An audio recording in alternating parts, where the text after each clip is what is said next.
है ना, लइकन के नौकरी ला हमने बड़ी लड़ाई करते हैं।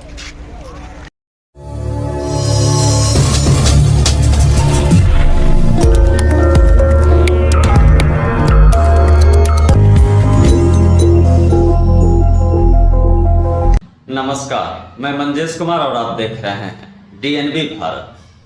राजद नेता तेजस्वी यादव और वीआईपी पार्टी के सुप्रीमो मुकेश सहनी का हेलीकॉप्टर में मछली खाने का वीडियो और सामने आने के बाद बिहार में मछली पॉलिटिक्स पर इन दिनों सियासत काफ़ी तेज हो गई।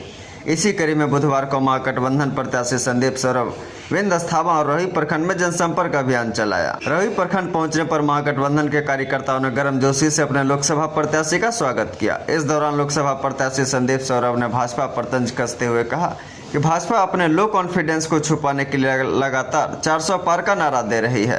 भाजपा यह नहीं बता रही कि 400 पार क्या, नवादा में तो नीतीश कुमार ने 4000 पार कह दिया। उन्होंने कहा कि जनता को लग रहा है कि 400 पार मतलब डीजल पेट्रोल का दाम भी जा सकता है।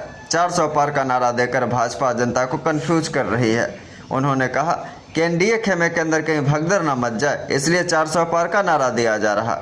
संदीप सौरभ ने कहा कि बिहार में एनडीए को 4 सीट जीतने के लाले पड़ जाएंगे। वहीं उन्होंने नवरात्रि में तेजस्वी यादव एवं मुकेश सहनी के मछली खाने को लेकर कहा, मछली खाना कोई गुनाह नहीं। नरेंद्र मोदी पर तंज कसते हुए उन्होंने कहा कि जब मोदी मोर के पास जाकर फोटो खिंचाते हैं, एक दिन में 4 तरह के वेशभूषा धारण कर प्रचार करते हैं, तो वह बहुत बढ़िया है।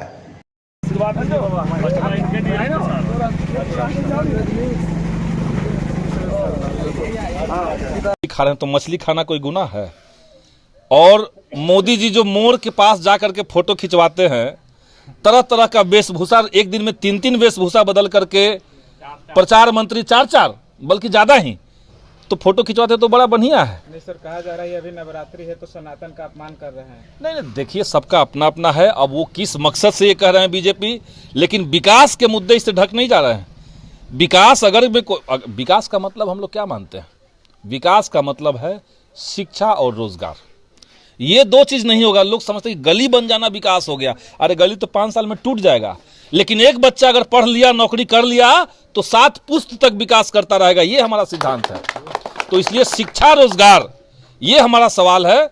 इसी सवाल पे हम लोग केंद्रित हैं। दे रही है कि इस बार 400 पार नहीं नजर आ रहा है कि ओवर कॉन्फिडेंस में एनडीए। ये ओवर कॉन्फिडेंस नहीं है, वो अपने लो कॉन्फिडेंस को ढकने की कोशिश कर रहे हैं। और 400 पार, नीतीश जी तो कह दिए 4000 पार, और 400 पार क्या, ये नहीं बता रहे कि 400 पार क्या। जनता को लग रहा है कि 400 पार डीजल पेट्रोल का दाम भी जा सकता है, क्योंकि लोग कर सकते हैं। तो इसलिए जनता को कंफ्यूज करने का, और जो नीचे से जमीन इनका खिसकता जा रहा है, जिस तरीके से किसानों को ठगा हुआ महसूस हुआ, मजदूर अपने आप को ठगा हुआ महसूस कर रहे हैं, आरक्षण का दायरा सीमित किया गया है मोदी सरकार की तरफ से निजीकरण करके। तो इसलिए जब जमीन खिसक रही है तो भाजपा के अंदर, एनडीए खेमे के अंदर भगदड़ न मच जाए, इसीलिए 400 पार कहा जा रहा है। लेकिन हम आपको कह रहे हैं, और वो कह रहे हैं कि बिहार में 40 का 40 सीट ले आएंगे, लेकिन बिहार में 4 सीट के लाले पड़ जाएंगे भारतीय जनता पार्टी और नीतीश कुमार को। ये हम आपसे कहना चाहते हैं, 4 सीट भी नहीं आएंगे। नालंदा बड़े मार्जिन से इंडिया गठबंधन जीतने जा रहा है।